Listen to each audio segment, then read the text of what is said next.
My dear students, today I am with first chapter of class 9th and that is motion.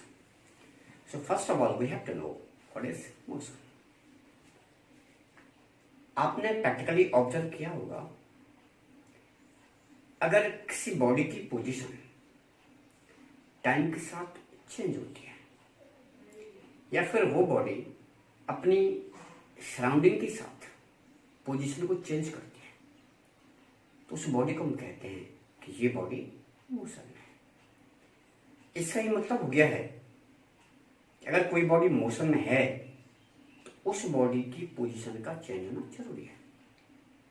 It means you can say that if a body changes its position with respect to time or its surrounding is called motion.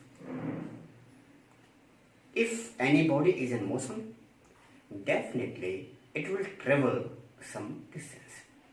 Now the next point we will discuss and that is distance. Distance की बात करते हैं। देखिए suppose एक किसी body की initial position है, ये बॉडी ए से बी तक है, ठीक है, और ए से बी तक जाने में इस बॉडी ने 2 मीटर जो लेंथ है इसके पाथ की ए से बी तक, then from B to C that is 1 meter and then from C to D again 2 metre.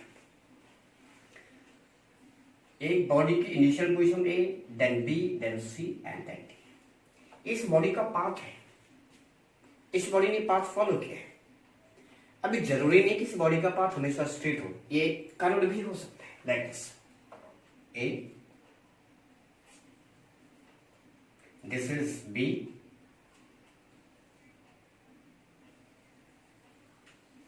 This is सी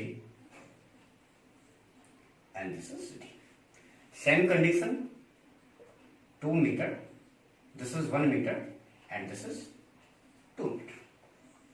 मैं दोनों पाथ की बात कर लेता हूँ, स्ट्रेट पाथ और कर्व पाथ की। ए से बी तक की जो पाथ है उसका जो लेंथ है वो 2 मीटर है। बी से सी तक जो पाथ इस बॉडी ने फॉलो किया है वो है 1 मीटर, और सी से डी तक जो पाथ इस बॉडी ने फॉलो किया है वो है 2 मीटर। अब टोटल लेंथ कितनी हो गई? टोटल लेंथ की हम बात करते हैं। टोटल लेंथ 2 1 2 कितना हो गया? 5 मीटर। 5 मीटर। अब 5 मीटर इस बॉडी की जो है डिस्टेंस है। हमारे पास डेफिनेशन है, total length of path covered by body during its motion और ड्यूरिंग इट्स जर्नी। उसका जो भी पाथ होगा, जैसे मैंने कहा ये कर्व पाथ है, यहां से ऐसे इस पाथ को फॉलो कर रही बॉडी और उसकी लेंथ अगर 2 मीटर है तो इन्वॉल्व होगा उसमें, जरूरी कि स्ट्रेट हो। अब डिस्टेंस की बात कर रहे थे कि जो टोटल लेंथ ऑफ पाथ है दैट इज डिस्टेंस। लेंथ की जो एसआई यूनिट है वो मीटर है, same you can say SI unit of distance is meter. It is scalar quantity. Scalar means it doesn't require any direction. और third point हमारे पास है, it can never be zero. अगर कोई body motion में है तो वो कुछ ना कुछ डिस्टेंस कवर करेगी।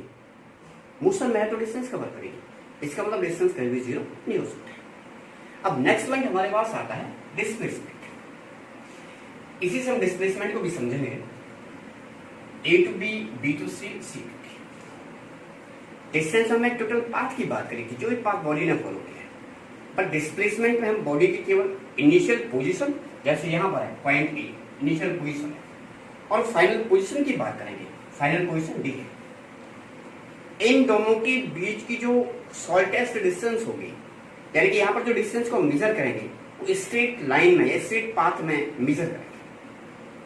जो डिस्प्लेसमेंट है यानी ए से बी तक की जो भी डिस्टेंस होगी वो उस बॉडी का डिस्प्लेसमेंट है। या फिर यहां पर की मैं बात करें, देखो ए से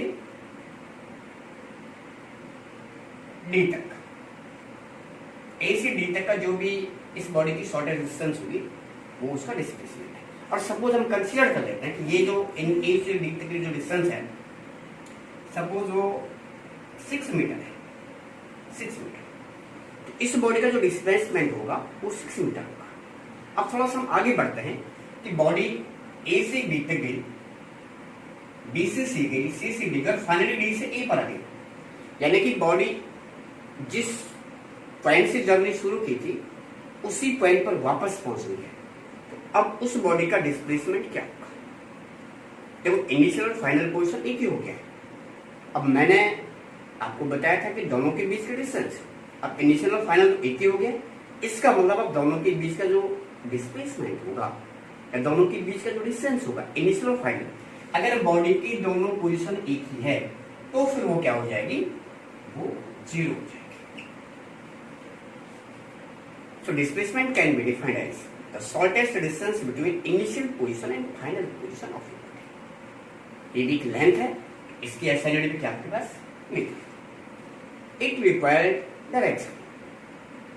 So it is a vector quantity, and the final point is it may be 0, positive and negative. Thank you.